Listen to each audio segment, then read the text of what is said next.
You see a set of tattered curtains blocking the way to another room.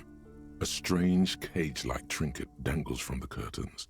Excuse me, officer. The back room is strictly for employees only. Nothing. Now please go back to browsing the books. Don't you feel compelled to look at the books? The books are all you care about. She speaks almost as if she's trying to put a spell on you, urging you to buy more books. Oddly enough, the more she tries to draw you away from the curtains, the more alluring they become. You see some kind of charm, an irregular polyhedron assembled from bones, sticks, and straw. Inside, a disturbing fish head with empty eye sockets stares at you. This is a traditional Seminese ward, meant to provide protection against ill luck, bad dreams, curses, and other supernatural scourges. Inhabitants of Île de Fantôme, the Seminine Islands down south. Aside from poking at it suspiciously, there is nothing else to do with the fish head charm at this time. The curtains remain shut before you.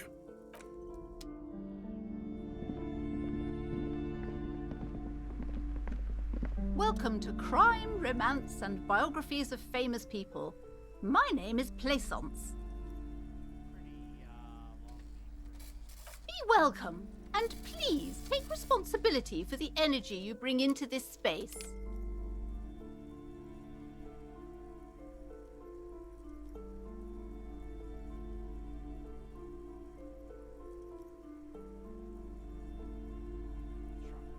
Sir, don't be ridiculous. I certainly will not give you money. I would be doing you a grave psychic disfavour. One has to earn one's success, even if one is a police officer. Handouts are nothing but manipulation. All they do is make you dependent. Certainly there are good things to be said about dependence.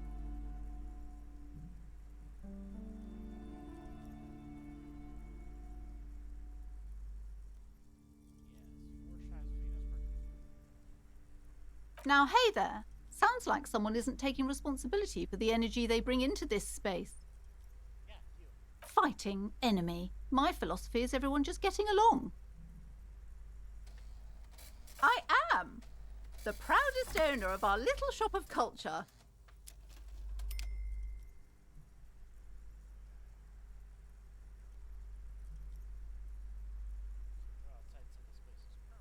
Cursed? Who said that? Annette? I will have a word with her. This place is not cursed. It has a robustly magnetic energy. Good for commercial activity. My business is thriving, sir. What in God's name is she talking about?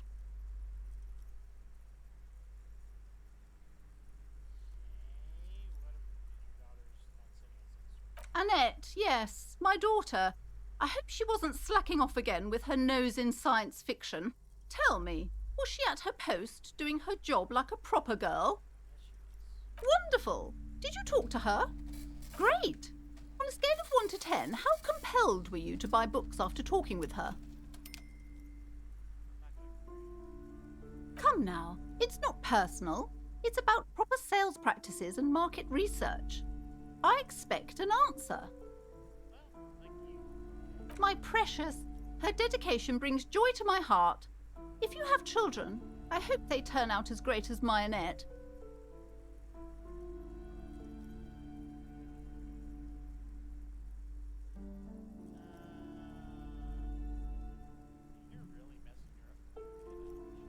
God, I've told her not to do that.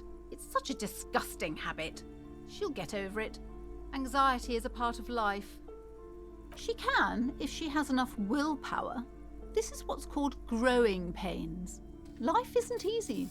Life doesn't give breaks. Come on, ma'am. It's obvious she can't do anything about it. You are placing an unnecessary burden on a young child.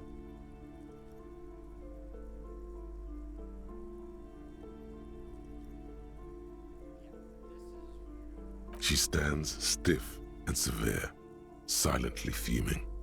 10 or so seconds pass without change.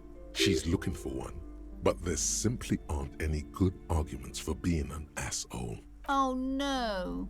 Hold on. I need to invite her inside and apologise. She must be freezing out there. There. I don't know what to say to you. My husband, he tries to teach me business lessons. I have what my mother called a dull mind. All this stress. Yes, my husband is a successful entrepreneur east of the river.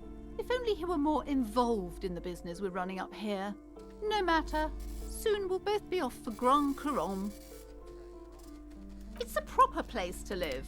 One of the most peaceful neighbourhoods east of Jamrock. You may know it for its massive housing projects. Most of the buildings are empty at the moment. It's a great opportunity to get ahead of the crowds. Better times ahead for sure.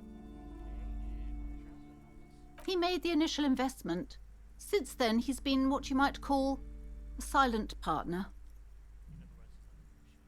Super silent. Almost inaudibly so. Yes, I'm afraid so. A real treat she is. It would be nice if she had... No, we couldn't have afforded more children, really. Not in this economy. A glimmer of sadness blinks through the well-crafted exterior. We're quite busy people, you know, my husband and I. Quite busy. Children are a lot of work. You don't look like a father, so I don't expect you to understand. I'm sorry. I'm sure you do understand. She's been too busy helping me here, so she studied at home this trimester. This is a temporary solution, of course. I assure you, I of all people understand the importance of education. She will be back in school the moment the store takes off. And hell freezes over? Never mind. It's not a good topic to get into. The woman looks aloof. Her features much softer. Occasionally she glances at her daughter's silhouette.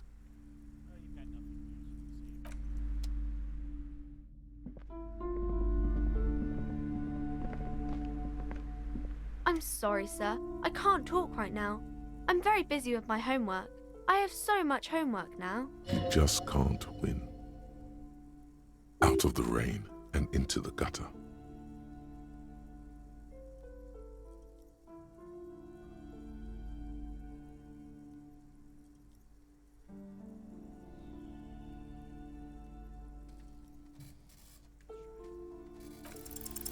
You have absolutely no idea. Familiar? How? You must have forgotten something you heard again. Math. It's really difficult. Like, really. They say you need it to get rich. Better than standing outside in the cold, I guess. Oh, I found something while you were away. I thought this would fit you. Like, thanks for helping out. Not me. The city, I mean. Like a detective does.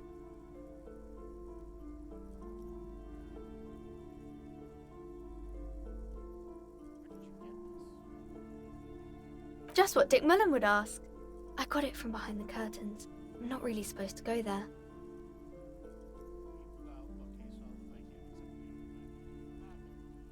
Yes, I bet it looks good on you. Really serious. Right, I have to get back to my homework now, before Mum notices. Man, this is hard.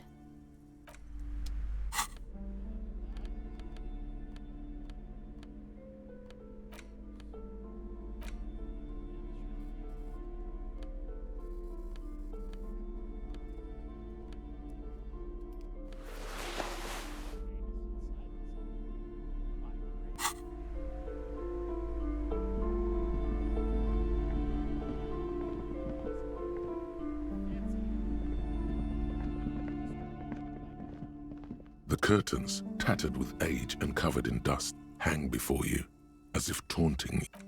Just as you're about to pull apart the curtains, the petrified voice of the shop owner cries out once more. Sir, don't touch that. I told you it's off limits for the customers. Parapsychologically speaking, we're done if you decide to open them. I won't be held responsible for the consequences. It's too dangerous. She looks away, mumbling. Why is everyone always messing with the curtains? Why can't they just buy books like normal people?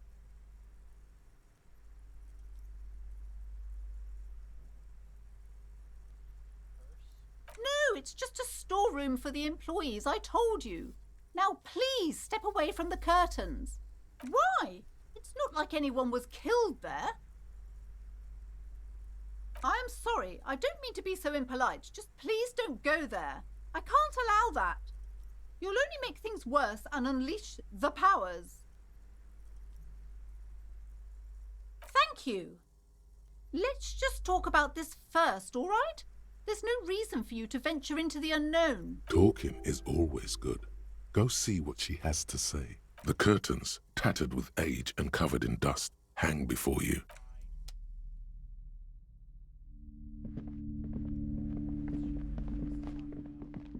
Hello again, esteemed officer, and welcome to Crime, Romance, and Bio. I already told you, it's just a storage room for employees. I don't understand why it's so important to you. Just let it go, officer.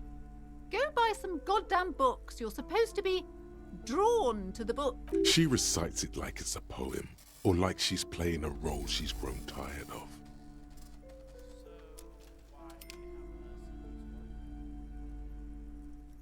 It's just for decoration. Okay, fine. It's because this place is cursed. Just like Annette said, they don't call it the doomed commercial area for nothing. Are you happy now, officer? Happy that you've ruined everything? Yes, I've contacted numerous parapsychologists and even a pair of Simonese mediators. They provided me with the wards. The wards help to keep the doom at bay and protect us against the darkness that lies further in the building, even though now I fear it's not enough.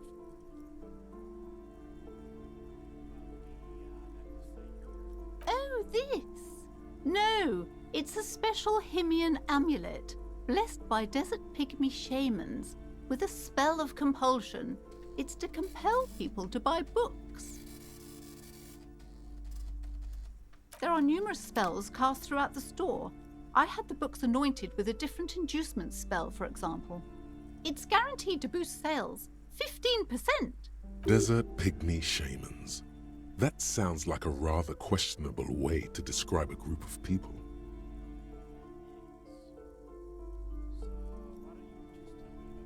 It's not good to talk about the curse, not in detail. The negativism, it's dangerous. Talking about the void wraiths angers them. Wow. Void raves. You have new words. The curse is so much worse than you could imagine. It's a disease, eating at the very foundation. It's the curse of financial distress, of ruin and bankruptcy.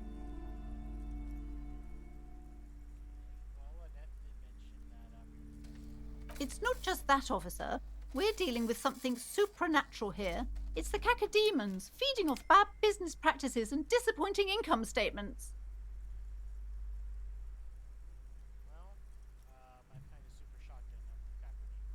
There's something wrong with this building, I can tell you. Ever since I arrived, I've sensed an eerie, lingering presence, as if I was unwanted here. Most certainly not. I don't want anyone who's not familiar with the psychic arts to get involved in this mess. Stay away.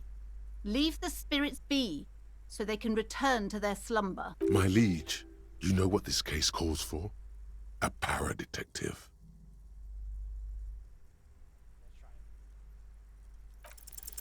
Slither up to her, you silver-tongued fiend. Show her what world-class perfidy looks like.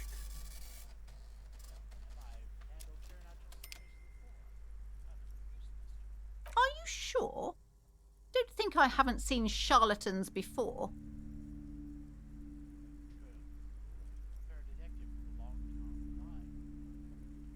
You're no para-detective. You look nothing like one. And you're clearly a drinker.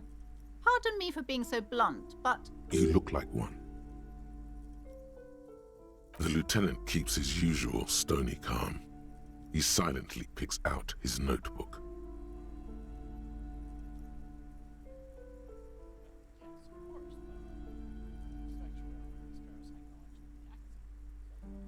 How do you know all this? Here we go.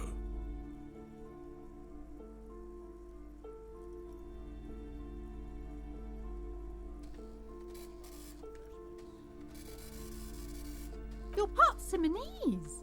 Oh, it means our meeting couldn't have been mere chance. The hand of fate guides us, but I am not the only one at risk. I have to think of my daughter. You are certain you can help us? Keep us safe? I can't allow any collateral damage to hit us. If you promise, good officer, then you might be our last hope. Do you swear it? Thank you, sir. There's one more thing I haven't told you about yet. The entity. Do not act surprised. You know of these things, sire.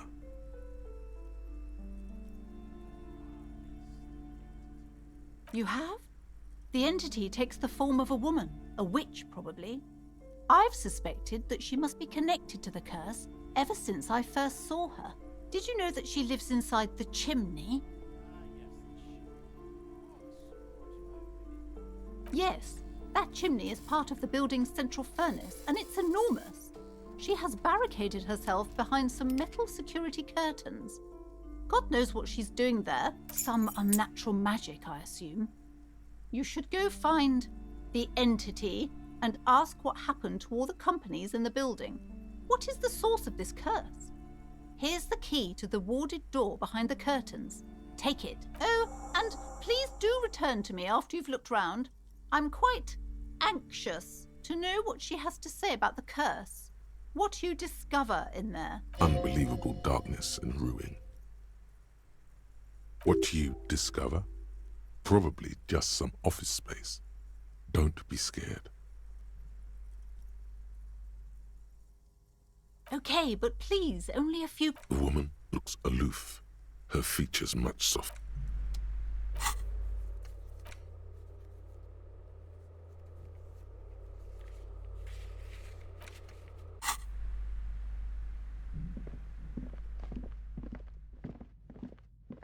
You see a set of tattered curtains blocking the way to another room. A strange You see a dimly lit room full of dusty furniture and trash.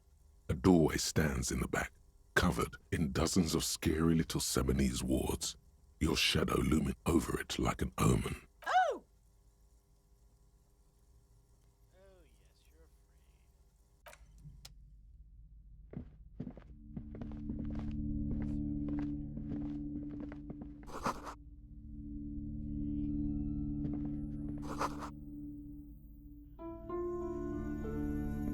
A heavy door with a missing handle stands before you, covered in dozens, if not hundreds, of Simonese trinkets and charms. It appears to be locked. After exerting some force, you manage to turn the key. It's eerily silent. The door slides slightly open, letting a draft of cold air into the room. Detective, you're the one in charge.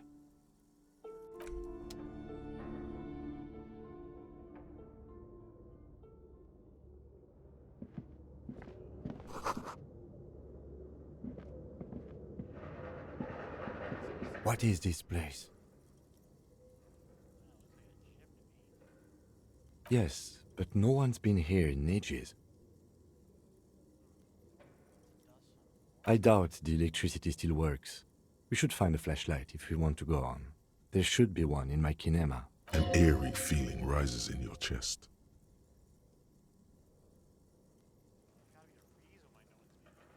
Yes, because it's closed. No need to look for supernatural explanations where a banal one will do. Now, let's go get the flashlight, shall we?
no shame.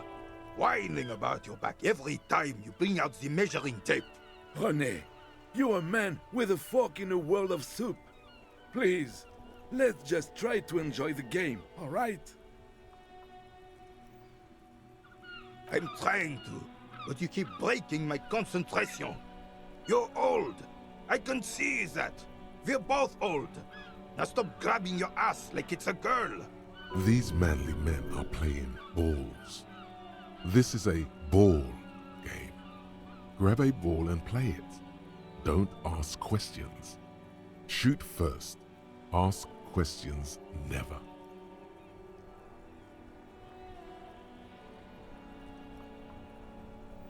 No, you got this. There's the ball. You're the game.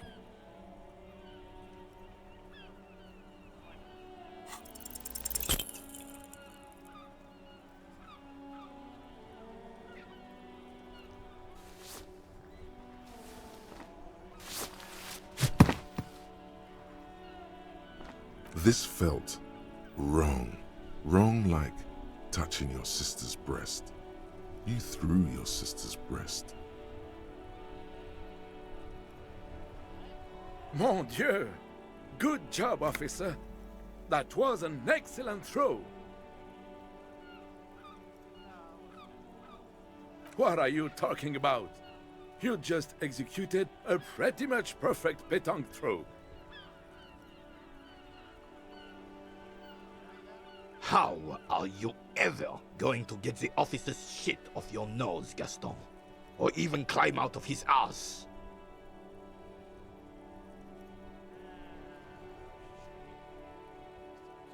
The man in the uniform says nothing. His gaze is fixed on the horizon. His merry partner is staring at the ground like he's trying to see right through to the other side. The lieutenant is looking at you. His face is expressionless. Yes. The terrain here provides an interesting variety to a familiar game.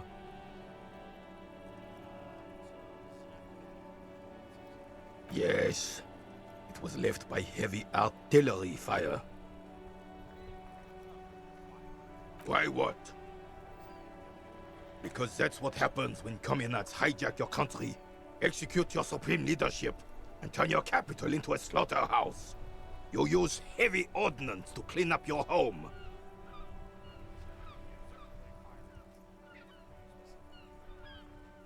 Sadly, no. It was the foreigners who brought them to their knees. We fought valiantly. Too valiantly. So valiantly we got licked. Should have fought dirty, like they did with their suicide sex cult propaganda and mad anarchist women strapped to shrapnel bombs. We didn't though, and we lacked caliber. God bless him, but the suzerain's cannons simply weren't big enough.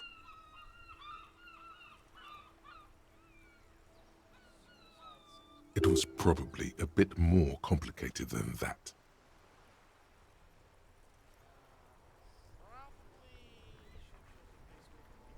This place is a damn beachhead, son. They had to soften the commies up first. Yes, the military coordinated amphibious landing to take back Revachol. Martinez was used as one of the 3 footholds in Revachol during Operation Deathblow in 08. The other 2 are off in Stella Maris and the Delta. This here is Blood Ground, where coalition boots first made landfall and cleaned those rabid dogs out. Most likely, we're playing pétanque on their mangled corpses.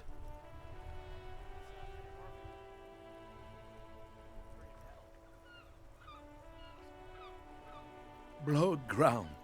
You got old René going there. Like he isn't hungry enough already.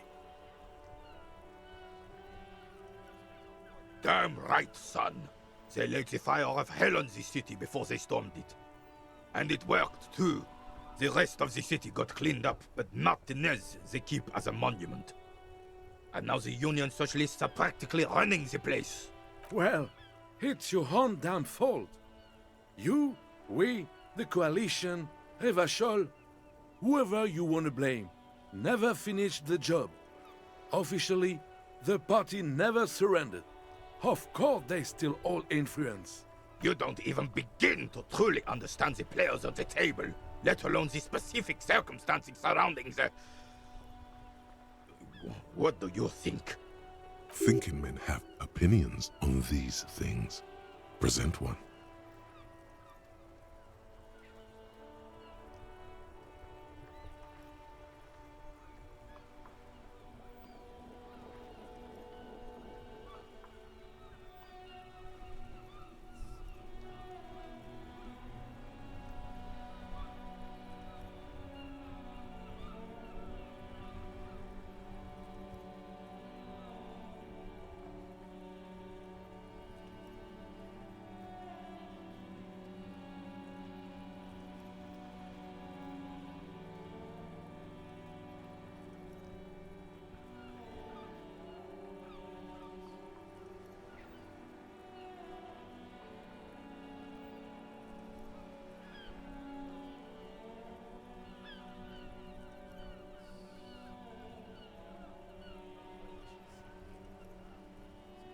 They're not.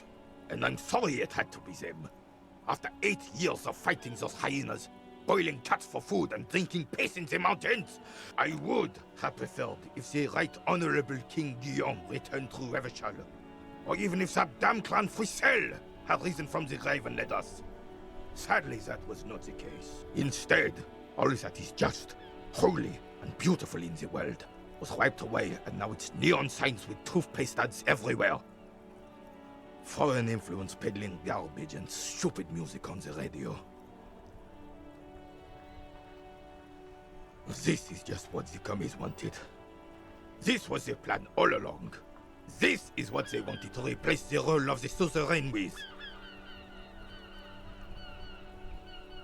A true king in both blood and mind led Revachol before Frisel.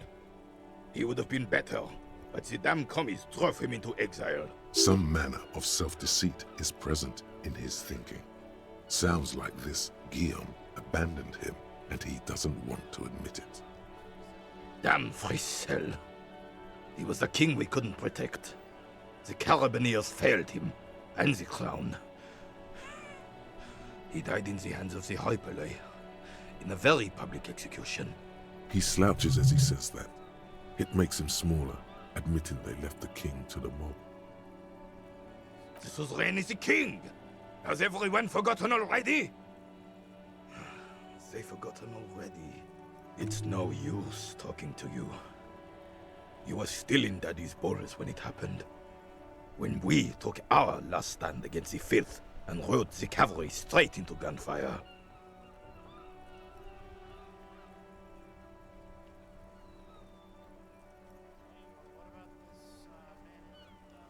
Unfortunately, I don't. Unlike most of the locals, I have no qualms about assisting law enforcement, but this affair has passed me by completely. In Martinez, the Union is the law, so can you really blame them? Cop is a pejorative term. I don't have a problem with policemen. On the contrary, I admire the effort to bring order to our streets. He doesn't know about the crime. Your time is better spent discussing politics. I'm confident they are indispensable in regard to all the paperwork and other administrative duties.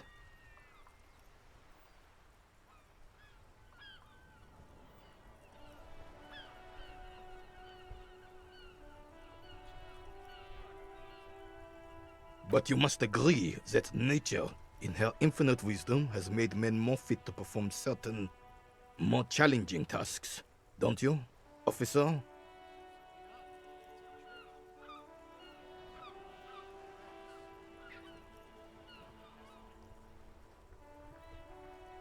Really, officer. Match an average woman against an average man in a dark alley and see who comes out on top. Gender equality is a very noble, very modern idea. But in real life, primal roles prevail. But I do not wish to discuss this matter further. All you observe is a veteran refusing to let go of the past and his old uniform. This is not uncommon. This is the uniform of the Royal Carabineers in service of Friesel I, Guillaume le Lion, and the valiant King Philip V before him. Don't you mean Friesel the Fan?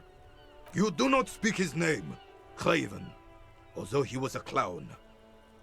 But he was our clown, ours to ridicule and to mourn. There's something you missed. You will get to it. Don't worry.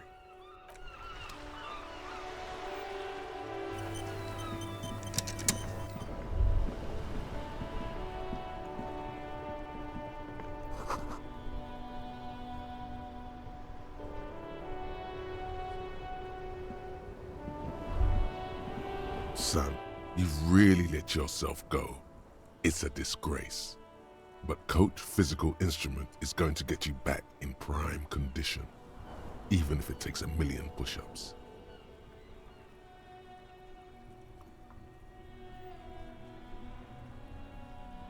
It's going to take blood, sweat, piss, and tears. But when I'm done with you, boy, you will be a master athlete. When a man sets his mind and body on something and gives his 110%, he is sometimes going to piss himself. It just happens. No shame in that. Behold, world. Here walks a sportsman, hands choked and hair kept back with a bandana. The Homo athleticus.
A typical Martinez streetlight sits among assorted floor and table lamps.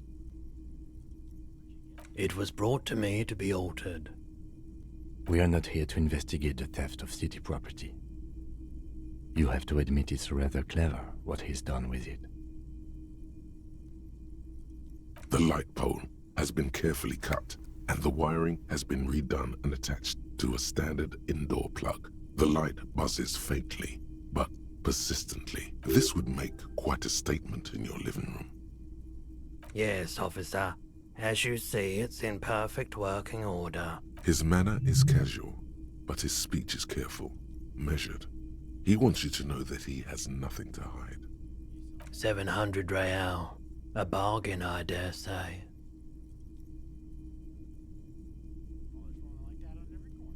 The light has undergone 3 transformations, and every transformation, large or small, has a price tag.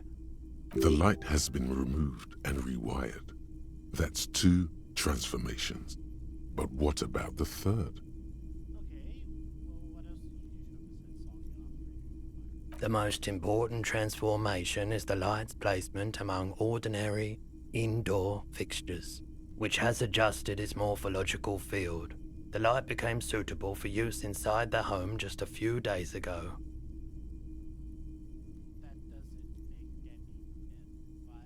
Okay, that checks out.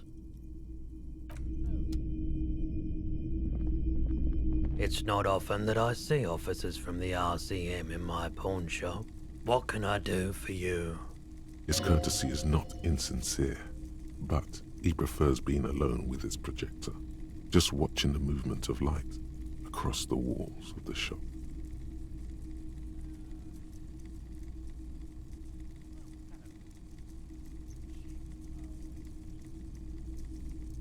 I haven't had any problems myself, though some of my customers have complained about inconsistent law enforcement. Who are your customers usually? All kinds of people come through here. Locals, travelers, people looking for a deal, people looking for a keepsake, people who are terminally bored. As you can see, I have a wide selection of goods for everyone to choose from.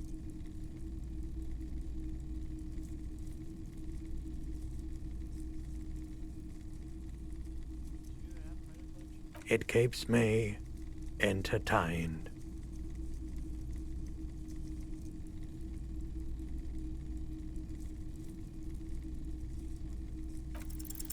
Okay, he definitely is high. Whatever it is, you've probably done it, and many other things besides. But you can't cut through the jumble of sensations to get to the answer. Looking at his wares, talking to him, that might give you more clues. Let me have a look. Anything else you're thinking of selling?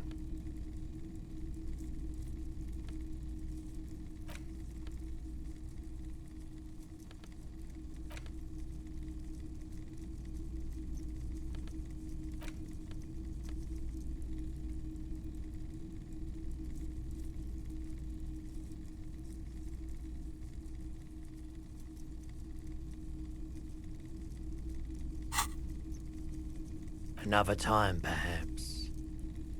I doubt it, but I can try and answer any questions you may have.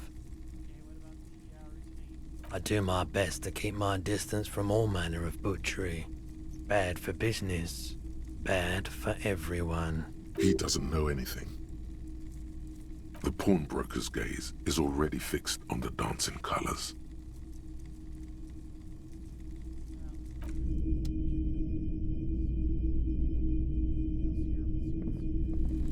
You see rows of toy soldiers guarding the rest of the trinkets displayed on the table.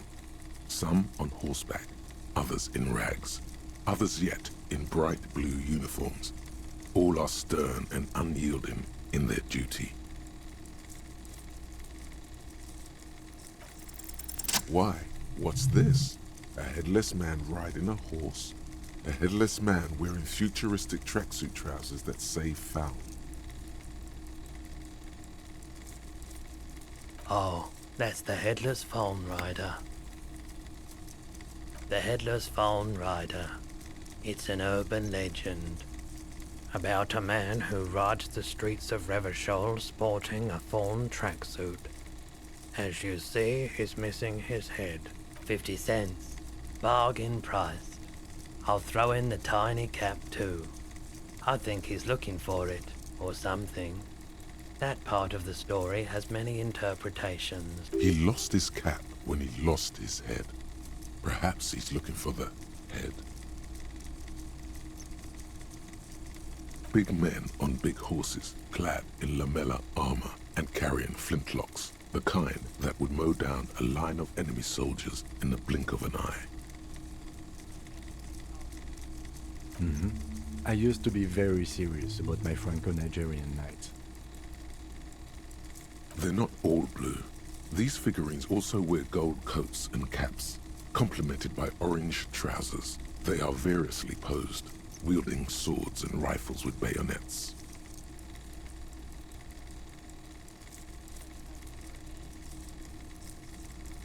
This is what the loyalists looked like, yes, at first. Then they wised up and got camouflage. Which ones? Ah, those. Yes, they are.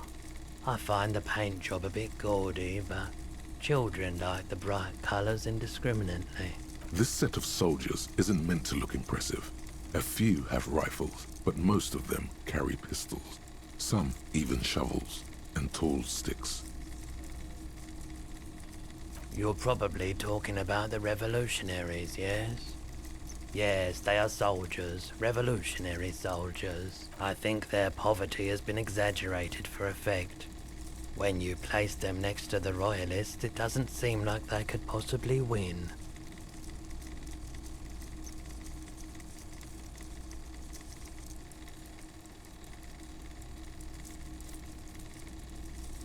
Maybe.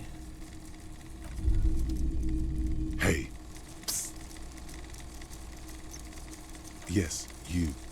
Word on the street is you're ready to start building communism again. You keep saying things like, down with the bourgeoisie, eat the rich, sodomize the landowners, impale all people who have more than 25 real in their pocket, literally murder all human beings regardless of their political beliefs. That kind of stuff.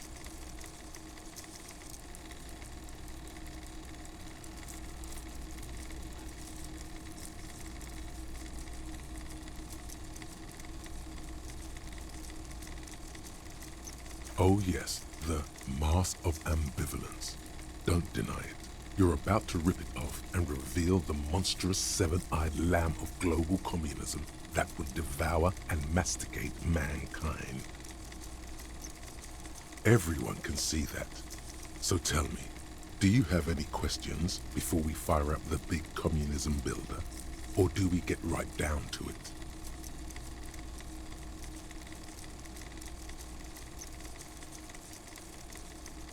Oh yeah, get the firing squads and the animal wagons ready.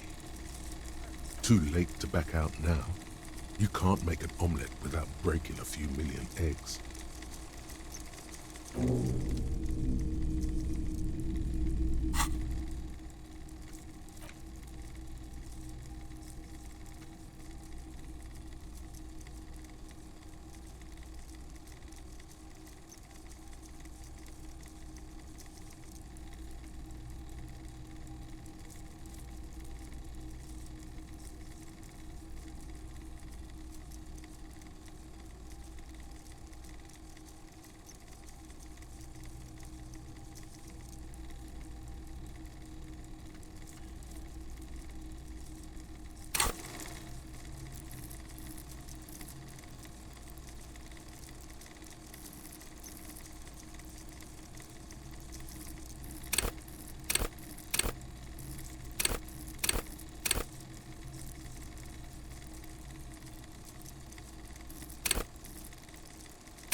G'day to you, officers.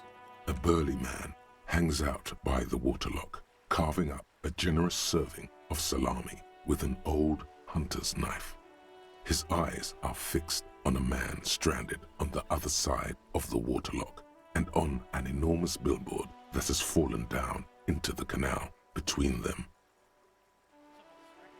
I wasn't here to witness it, but those look like tire tracks on that sign. Weird, huh? Then again, plenty of daredevil drivers in Revachol. Too bad it also takes a year and a day to repair anything around here, especially a waterlock. The rest of the coast is closed off till then. Well, there's the fishing village, an abandoned fish market, a bizarro church. Not much use to the congregation, though. There always seems to be something wrong with it. Yeah, not really much else. Just bombed out ruins. Sure thing. Want some too, officer? Why not?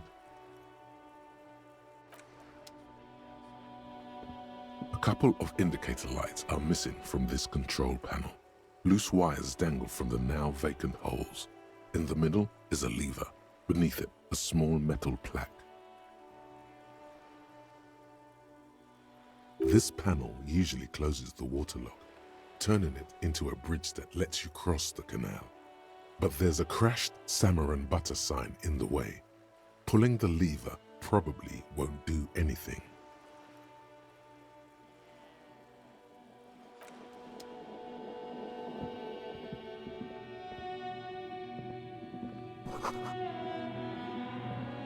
A crumpled billboard reading, Samaran butter soaks in the canal. Two ugly lines mar the bright countenance of the blonde boy depicted. Whatever it is, the boy on the billboard seems very happy about it. Goat milk and butter.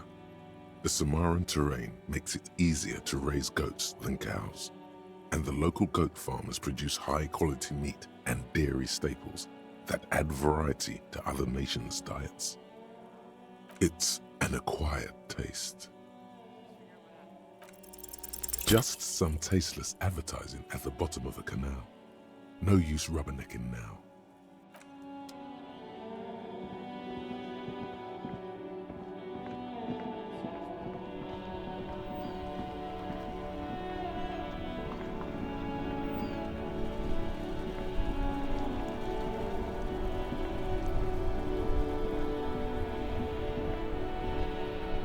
Before you stands a motor carriage. The bodywork is covered in blue and white livery, bearing the number 57. Vapor emanates from the large engine on the back of the vehicle. It hasn't had time to cool off yet. This must be the infernal machine that tore you from oblivion.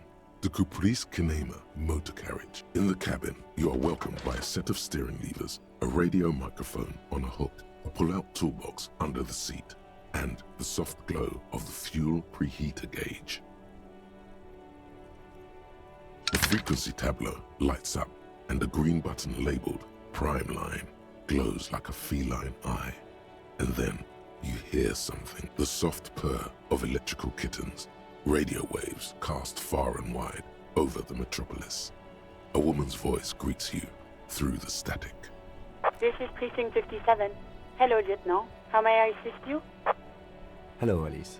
Please assist our colleague from the 41st Precinct here. I'm putting him on. Operating the radio is easy. Just be confident. You've probably done it 1,000 times.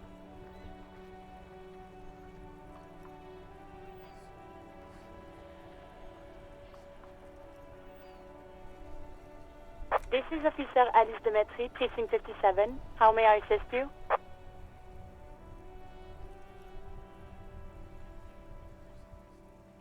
Just a second, officer. 10-2, 10-5. This is 41st. Come in. Over. The man uses relay code. You've got this. You're a cop, and cops know relay code.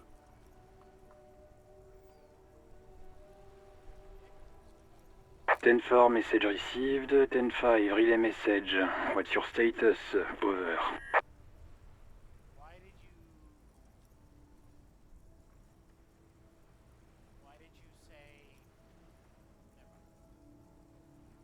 10-18, state your message, sir.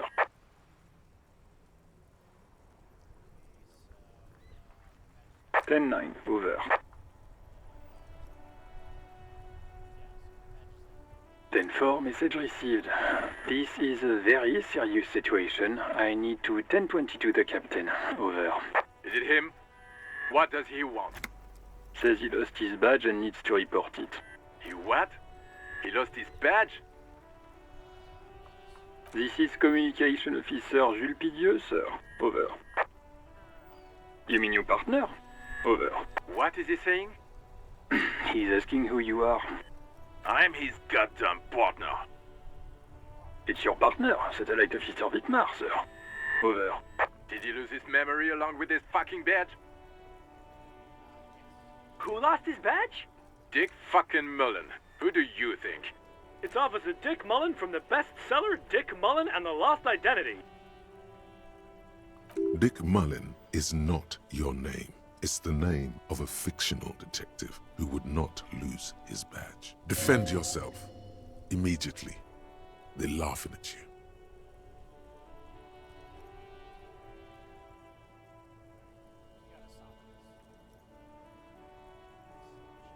He's asking you to stop, says this is serious. Of course it's serious. He lost his fucking badge. Satellite Officer Wittmar concurs, losing your badge is serious. Over.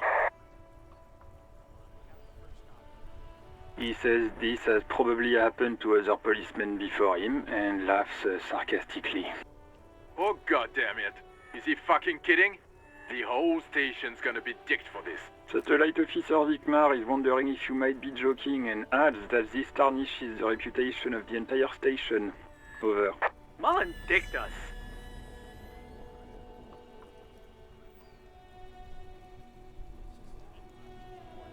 (10-4), I hear you, officer. I'm just going to make a note here that you are in pursuit of your misplaced badge. Over. Fuck me. Mac, come here. You've got to hear this. Dick Mullen lost his badge. What's going on? Super Cop here lost his badge. He lost his what now? His badge. He lost his goddamn fucking badge. He asks you to please stop saying he lost his badge. Why? Did he find it? Sergeant Orson was wondering if you found your badge yet. Over. You don't have a comeback. Sorry. It's hard to think like this. He's not replying. Looks like he's still looking for it. 10-9, come again. I didn't get that. Over. New heights even for Captain Sober. Ask him. Ask him if he's lost his gun too. Sergeant Orson wants to know if you lost your gun too. Over. Check your pockets.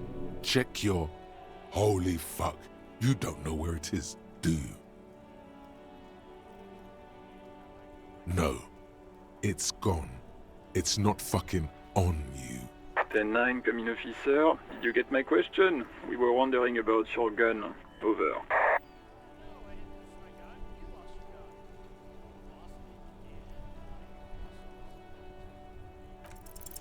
Even before you can get the words out, everything gets scrambled in your brain.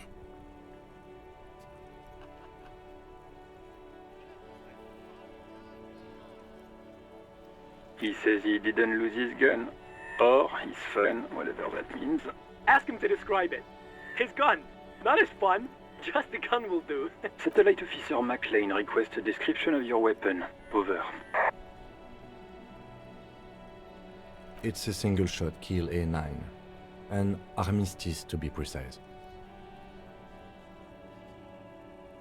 Says it's a kill 9mm armistice. Armistice? What, is he a fucking... Clearly he doesn't have his Villiers anymore. Dear God, he lost his gun? Oh my, I can't. This isn't really a laughing matter. Mac can face a giant of Coco Noor by himself, but Disco here made him piss his pants. Oh, I can't. Fuck.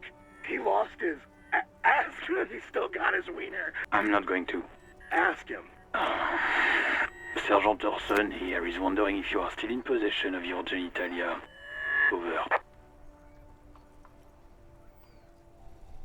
That's a negative. Not going to say that. Over.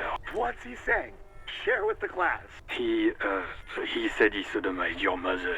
The prick ate Mama's vanilla waffles at the captain's birthday party. Some nerve he's got. Sure her vanilla waffles were the only thing he ate? Shut up, Chester. This isn't funny. This is my mom we're talking about. Tell him to apologize right now. Sergeant Orson requests that you apologize for the claims that you made about his mother. Over.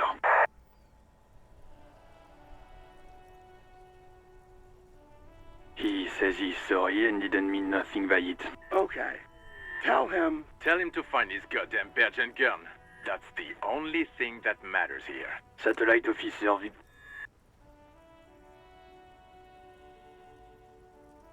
10-4, affirmative. Officer is in pursuit of his firearm. Oh, God, Officer, do you need further assistance? Over. 10-4, I hear you. I don't have the authority to grant your request, but... What does he want now? He's asking for money. Is he fucking kidding? I don't think he is. Don't give that asshole anything. He's just gonna drink it all. Right. That's a negative on the additional funds, sir. Over. He says it's important to the case. He isn't getting a red cent. You can tell him that. Request denied, sir. Over. He says he's in trouble. Doesn't have a place to sleep. Well, I guess he'd better crack the case before sundown then. Vicmar said...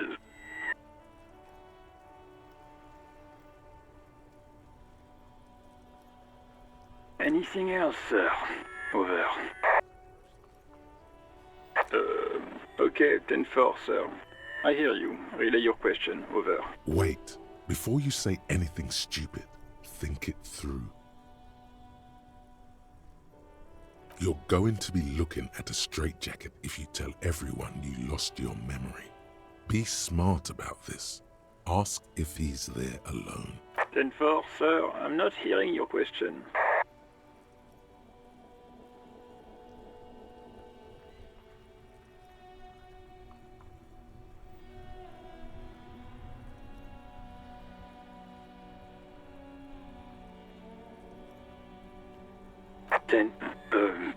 Excuse me, sir.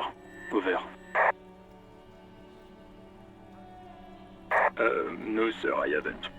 You're not really keen on mentioning your home life, so I've always assumed things weren't that good on that front. Over. 10-4, well, that's, Does he actually want something, or is he hell-bent on disrupting our work? He asked if he ever told me about his days before joining the RCN. For God's sake, cut this shit out!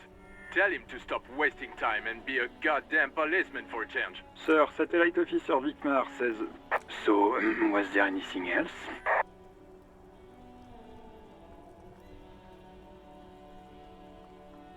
"10-9, repeat message. I didn't get that, sir. Over. Sir, I will not have you talk to me in this manner. Over. What? What is it?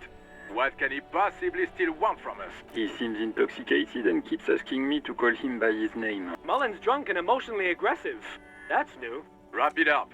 Don't indulge in his drunken antics.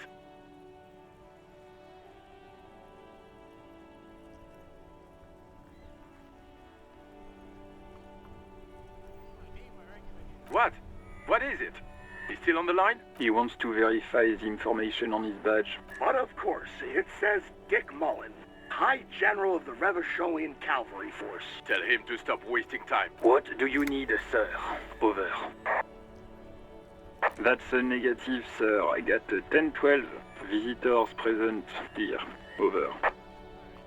Understood, sir. Over. Roger that. 10-10. Over and out. This is Precinct 57. How may I assist you? Of course. What is the number, officer?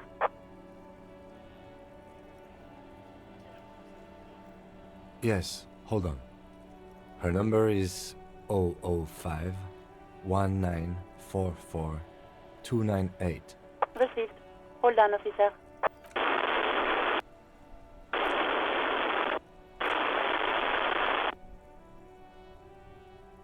Give it a minute.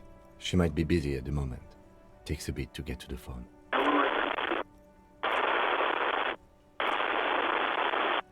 Officer, I have Sylvie Malaika on the line for you. Yes, hello?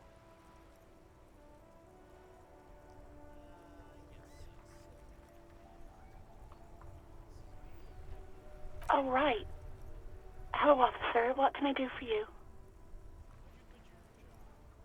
You mean, why did I leave the bar? Honestly, I'm not really comfortable discussing it with you, sir. Why not?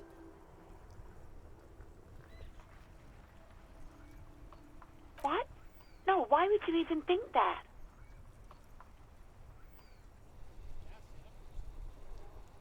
Please, don't bring Gar into this. It's none of your business. I already said I don't want to talk about this. You're messing everything up again. No, not me. No, sorry. I don't. Not a lot of people have phones around here. Copper thieves take the wires. People don't have the money to have the cables put in again. They use the Union's phone, or the one on the coast. So the Union has a phone, and there's one further down the coast. Got it. It was someone else. We'll find them sooner or later, officer. It just might take a while. What? Of course it bothered me. But I thought the Union already knew about the corpse. No one calls the police. The Union would get angry. You know, what the Union says goes. People listen to them and they take care of their own, which is like everyone here.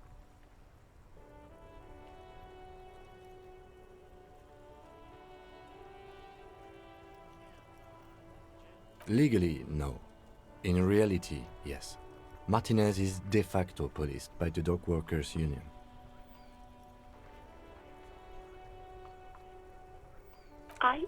I didn't want to get in trouble with the others. Push her further. Show her the error of her ways.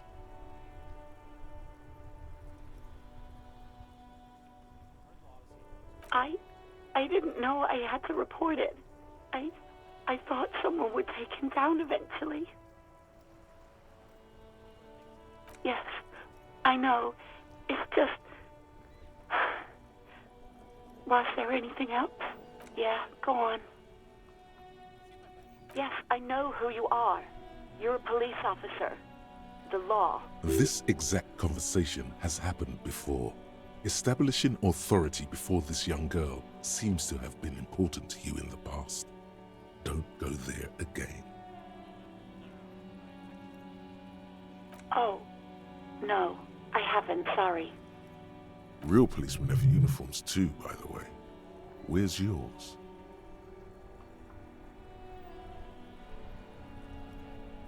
Yes, you absolutely should. It's awful that you lost it. Uniform? I never saw you in any uniform. You had your things on. The disco things. Please, no. Not this again. Everyone saw your cool gun detective. You were trying to impress some people with it. Everyone was eating and... You were waving it around in everyone's face, begging them to describe it. You said it calms you, and then you started making suicide jokes. It got pretty graphic. Oh, those again. I have been trying to wean you off them. You know, when you put your gun, your actual gun, on your temple and pretend to shoot your brains out, off of that, people don't like that. I remember this. You were screaming things like, "My brains are all over the wall, painting them red. I won't be seeing it, 'cause these are my brains. I can't see without my brains." Very nice visuals there.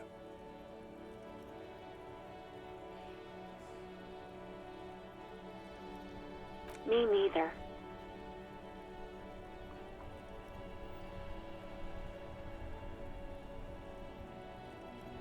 No idea. All I know is next you were waving around money instead, saying things like big bucks cannot lie and Guns can't buy money, but money can always buy guns. It almost looked like you pawned it. But believe me, I did not ask.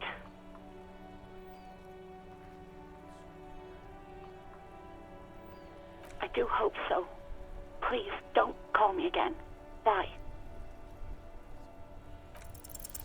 Yes, you have obviously done something to upset her at the Whirling in Rags when she was still working there. I'm not mad, it's just... You were so drunk and so emotional all the time, and then the skua thing happened. It just made me want to quit. The stuffed bird, the great skua. You threw it against the wall while screaming, "Fuck that bird," and laughing like a maniac. I think you said it had been giving you shit ever since you got there.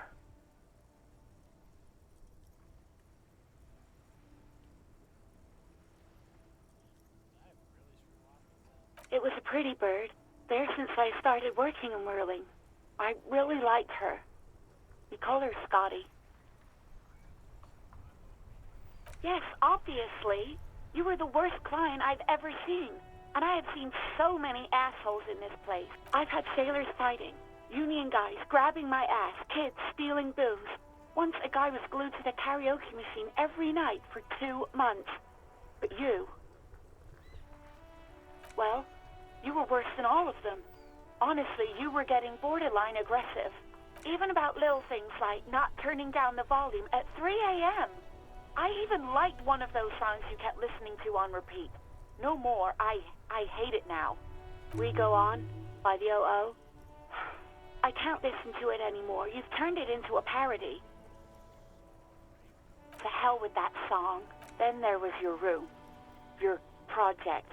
An experiment to see how bad it can get in there. I tried to send the cleaner, but you wouldn't let me.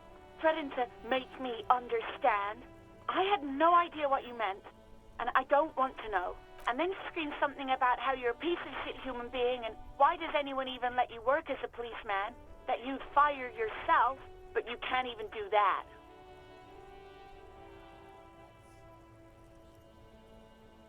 And then I had to deal with your toilet. The one you clogged with police documents, causing water damage downstairs in the kitchen. I won't even mention you waving your gun around, harassing customers, threatening to sing karaoke, threatening to kill yourself. The ones I had to wrench out of your toilet. Damn it, I don't remember what I did to your damn papers. I don't remember every little thing I do. Especially when there's a hurricane loose. It's your fault for losing them. Not mine. Something in you wants to immediately forget about this, as if there was a reason you threw them away. No, you really weren't. You were simply the worst. God, I knew I shouldn't have brought it up. Just try not to call me again, and let's pretend it never happened.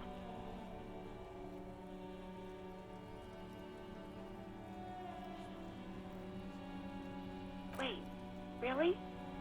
No, this is absolutely not true. I like Guard. I really do. No, I was actually flattered. I've always liked him. It was just bad timing, with the corpse and all that. There's a pause. You can almost see her on the other side, the telephone cord coiled around her index. I didn't know what to say to him later. Then you came and destroyed the place, so I left without explaining. I should have told him, maybe. Okay, but please don't mess it up. Please don't take out your gun or something. All sorts of things. From disco, rock too. So much disco and rock. Yes, that's the one you like to sing along to the most. The later it got, the more that one came on. Interesting. You still have to find a copy though, before you can blast it. You hear a sigh of relief on the other end of the radio. Wordless, the call breaks. Then, the already familiar voice. Anything else I can help you with, officer? 57's over and out. In the cabin, you see a set of steering levers. a radio on a hook, a pull-out toolbox, and the soft glow of the fuel preheater gauge. As you tap on the gauge, the indicator pin jerks as if startled. It's in the large orange sector, indicating the engine is warm. Next to the gauge is a red switch labeled heat. There's no use pressing the heat button. It won't start without the ignition key. Translation: we're not going anywhere right now. Alternative translation: don't even think you can drive my MC.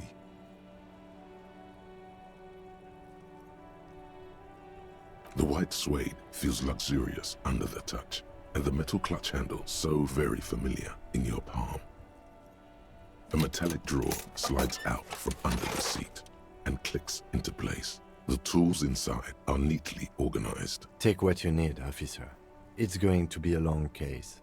I'm not protective of my tools, like some men are. He's clearly a little protective of his tools. But what can you do? Work is work.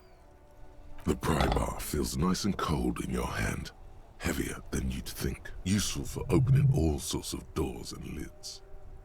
The handles are long and sleek. Snap, snap go the cutters in your hand. It's robust, weatherproof, and well-made. Police issue, blue, lets you see things in the dark you would otherwise miss. The pull-out toolbox slides back into its nest. Preheater gauge casts a warm glow on the steering levers and the radio on its hook. Hey, so we've been monitoring you internally, and now we know your Copo type. Yes, guess what's yours?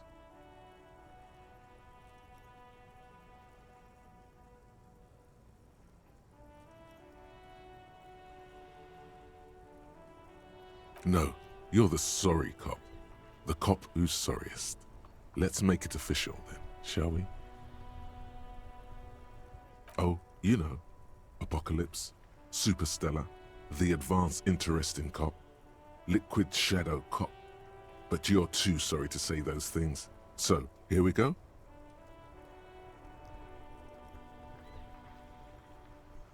What? Jealous of the sorry cop? I think they'll be fine. Don't worry. They'll be super, super fine. It'll be totally okay. You can dual Copo type from sorry to anything.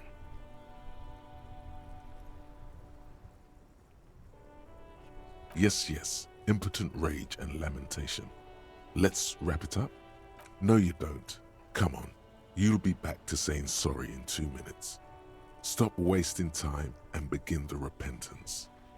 Wow. Okay. Fuck off. Maybe we were wrong about you then. Coach physical instrument.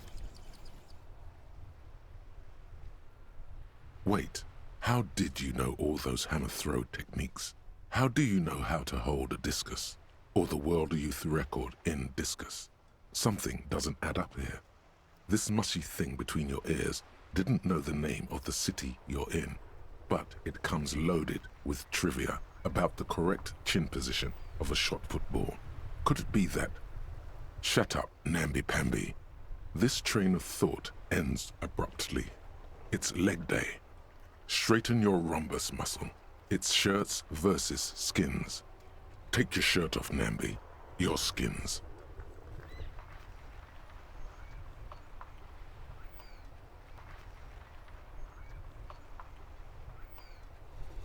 Inexplicable feminist agenda. There is something you need to see, sir. We found the remnants of an ancient artifact lodged in your hypothalamus. It is a cylindrical object, piss-weathered and smelling of liquor. The paint is peeling off, but you can clearly make out the letters Revolutionary Feminist Agenda on the hull. It appears that some time ago, before you became a joke, you were an actual feminist. Somehow you've come to that conclusion. Perhaps you can work your way back.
Looks like someone tried to reconceptualize their business here.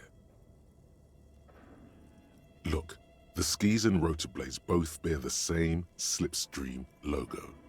It seems likely that they started out making one, failed to turn a profit, and then pivoted to producing the other.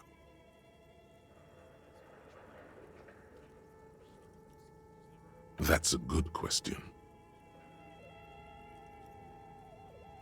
Reality is ruthless.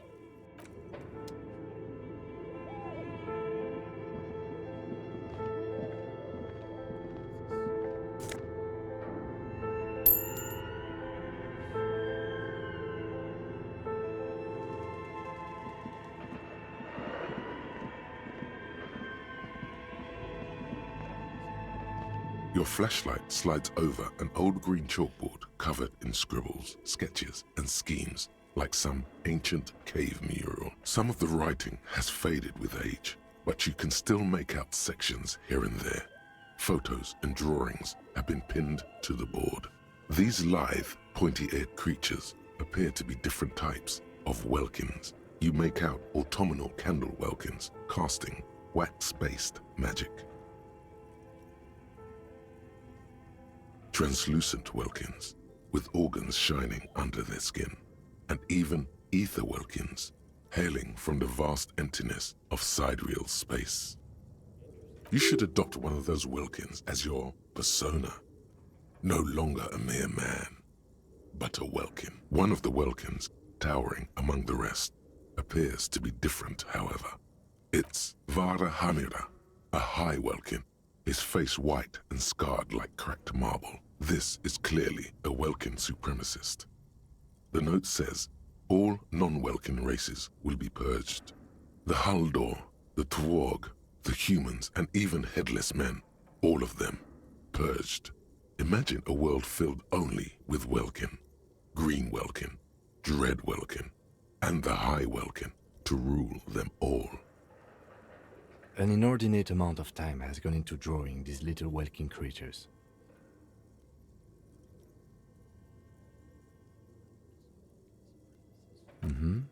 Political commentary.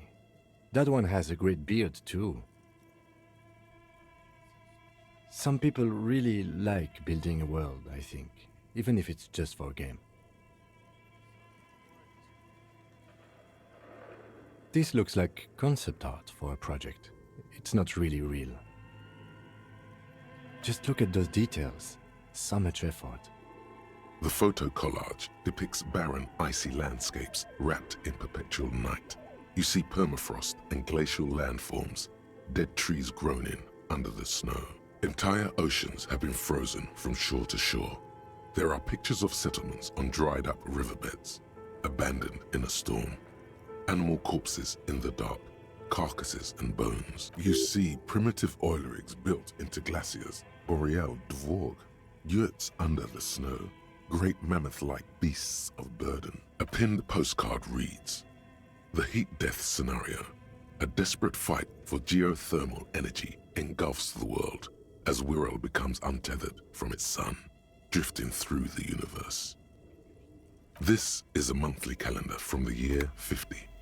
Cryptic words like sprint, daily minimi, and GPI span the marker-drawn grid, the grand scheme of production and money. Minimi stands for a mini-meeting. It's part of a bigger framework for managing work called RUN. Station 41 tried to implement it a few years ago, but failed. As time goes on, the numbers in the boxes grow rarer and rarer. The board becomes an empty snowfield in the final days. Only failure and regret dwell in this region. Looks like they didn't make it. A note in the bottom left corner of the chalkboard says, "See the prod schedule filament for details." The handwriting is only partly legible, but you can still make out 3 slogans: "Call in, tune out," "Wirral untethered," and "Heat death of the universe."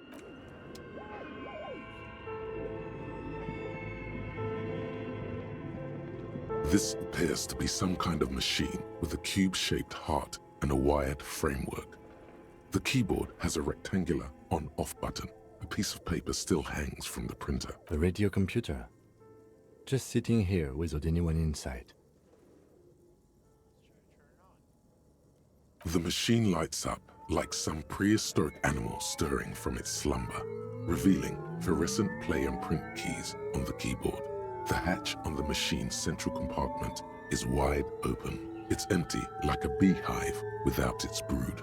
Some cables have been left dangling, disconnected. The filament you have would fit perfectly inside the compartment. Like a smooth draw, the filament slides into place. On the keyboard, the play key starts blinking.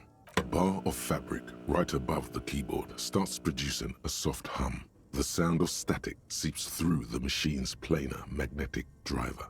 The static gets louder, slowly filling up the abandoned hall, until a voice speaks out, crackling and old, cutting into the air. Good afternoon. Fortress accident en rue de Saint-Ghislaine. This is East Insulindian Repeater Station 1. Please repeat. Is this the production schedule? The filament you have inserted into the reader. Yes. Is that the production schedule? Good. Please repeat the password. Password? Of course it would have a password. That's why there's a human administrator involved. I am contractually obliged to protect the privacy of the filament holder for stress accident. Without filing a warrant with Lintel, I cannot give you access to this filament. I'm afraid we are not doing that, unless we want to wait for a month. Now, can you please repeat the password?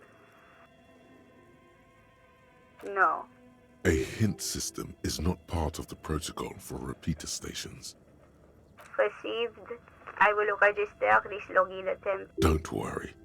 Passwords have a way of turning up sooner or later. Fortress accident. Is there anything else I can do for you today? Fortress Accident is the company on whose name the terminal you are currently using has been registered to. One moment. Fortress Accident SCA produces revolutionary interactive call-in radio games. That's what the catalog says. That's not bad.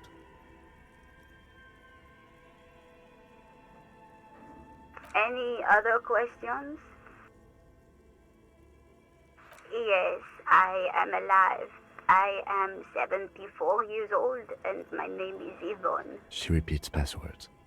Programming people are all paranoid.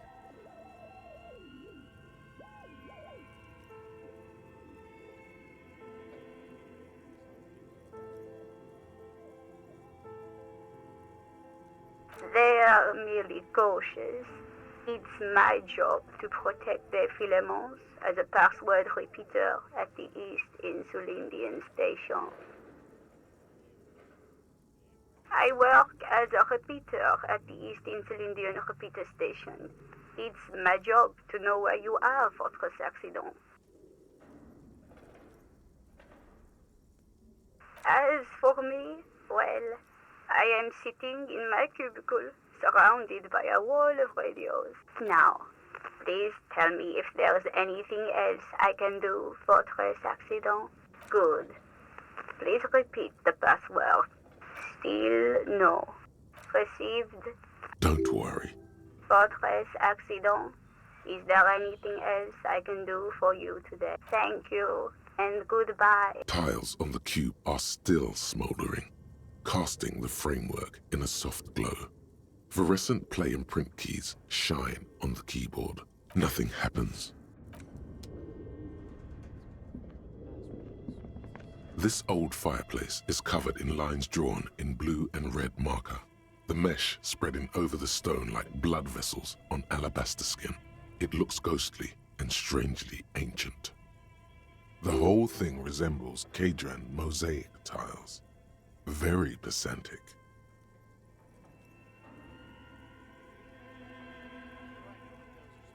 History classes, students with their textbooks open, studying the roots of our civilization.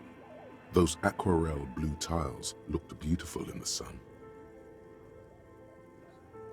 Radio frequencies, it seems. UKV 123.6, UKV 123.7, UKV 123.9. Some written notes, too. Sparse and cryptic, unclear. It looks like a cardiovascular system split into veins and capillaries. Very advanced. You think so? The web is comprised of radio stations, all lead back to one red heart, titled the Game Master Frequency. A note says, this one can listen in on any station it wants. Someone very important, the leader of a massive on-air game built by these people. A conductor for the hundreds of story threads that pass through the Game Master's frequency. Whoever decides to call in to a call-in station, it looks like there's no way a little basement studio working here could pull anything like this off. My God, it's as if the less money they had, the more ambitious their project became. The schedule, I know doom when I see it. The company was running out of funding. Nothing. It's just lines on marble. An echo from times long gone. No one has used the fireplace in ages.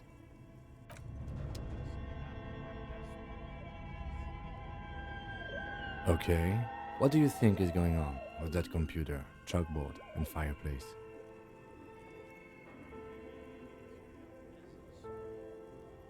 Yes, that is the question.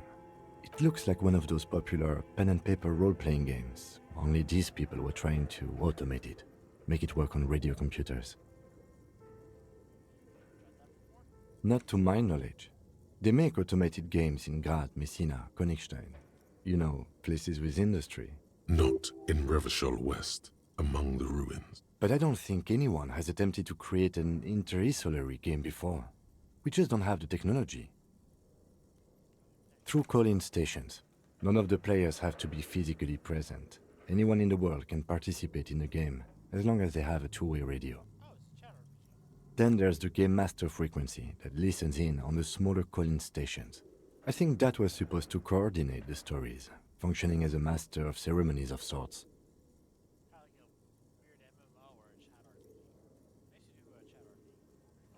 Indeed, those Welkins are a dead giveaway. Role-playing people love that stuff. The world looks like a modified version of the WeWorld board game, with hit death thrown in. Super cool. Someone should give them millions of real immediately. This game is too good to be left unfinished. No idea. They stopped filling out the schedule on the chalkboard. Indeed, it's ambitious and untethered from reality, but...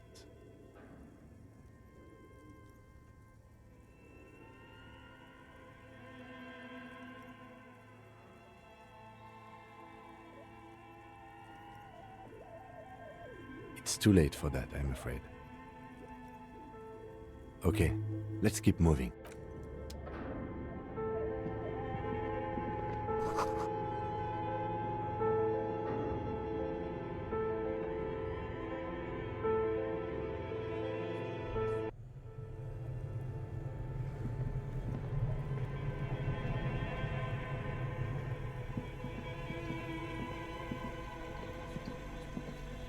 You see a terrifying ice bear with a strange compartment in its belly. The door is covered in frost and the bear's eyes are glowing red. The bear looks oddly realistic. Is it taxidermy?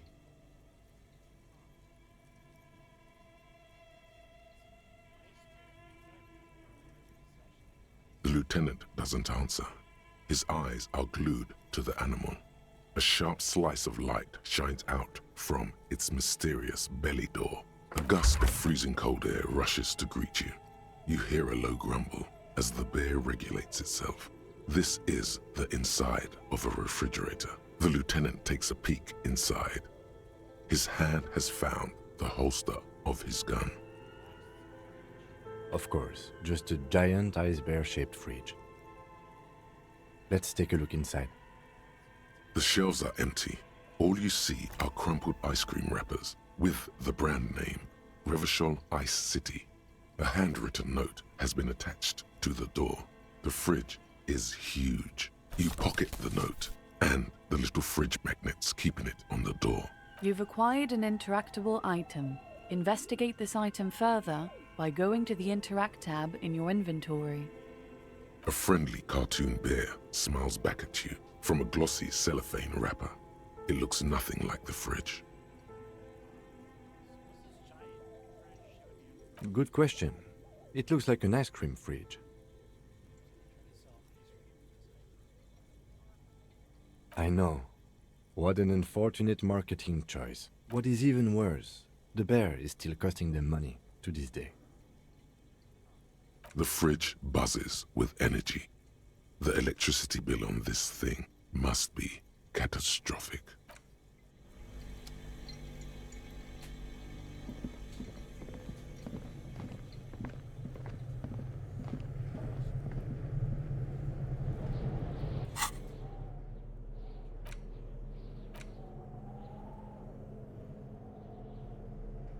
The note is written with a blue pencil on a piece of lined office paper. The kitchen magnets have left spots on its surface. Does it say anything interesting? This is tangential at best, but the lieutenant's detective instinct is still active. Someone has scribbled, S. I can't believe the off-site copy is still here. The illiterate ginger kid keeps stealing stuff from the studio, so I had to hide it somewhere safe. You'll find the filament memory with the off-site copy in the frozen ice cream maker. Please take it home, ASAP. It's important. I'd do it myself if I lived in a civilized place with a freezer. Take care, Sully Soif. Looks like someone from that radio game company upstairs. I'm a little surprised they just left their property lying here. That's a plausible hypothesis. It belongs inside a radio computer, storing its memory. It's like a tape. You listen to disco tapes, right? It's like one of your disco tapes, only for a computer. Some local miscreant, probably. There are tons of them running around in Martinez, ready to stir up trouble. We usually dispatch our junior officers to deal with them. I don't know. I assume it's somewhere close to the Ice Bear fridge.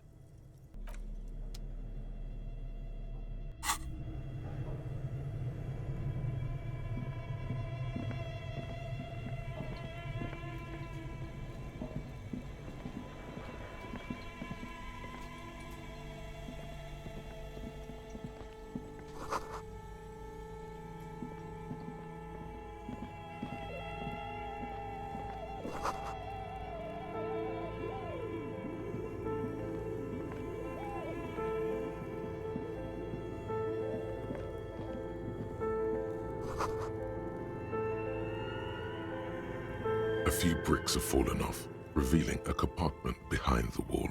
It's too dark to see in. Seems like an old bunker from the revolutionary period. Look at all those rifles. Must be an old weapons cache. There is, yes. And there also appears to be something inside the hole. Interesting. Do you want to take a look? Your hand reaches deep into darkness and spiderwebs. Rummaging around, you find rusty rifles hidden away. Are these any good? Most of them are rusty and inoperable, like the rest. But one catches your eye. A bolt-action model with a fine wood stock, in better cosmetic order than the others. That's a rare sight. Seems to no longer be functional, but still a beautiful thing in its own way. It means there are firearms, albeit inoperable, still lying around in Martinez. It's an interesting coincidence, I would say. Might come in useful in the future. He likes this find.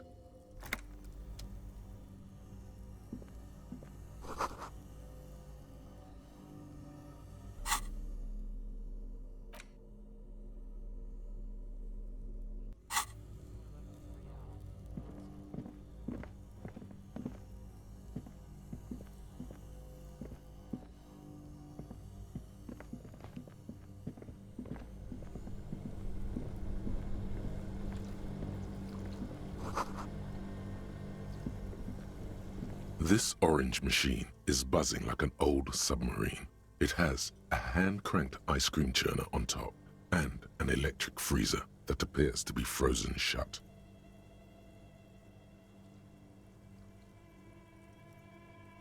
Turning the crank feels oddly satisfying, like stirring your childhood dreams. In the distance, you hear water dripping.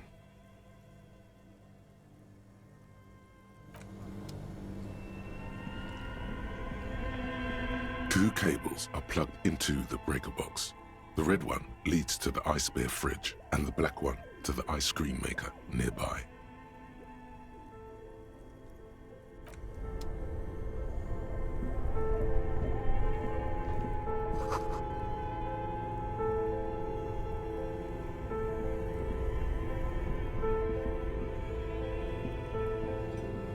This orange machine is buzzing like an old submarine. It has a hand-cranked ice cream churner on top and an electric freezer that appears to be frozen shut.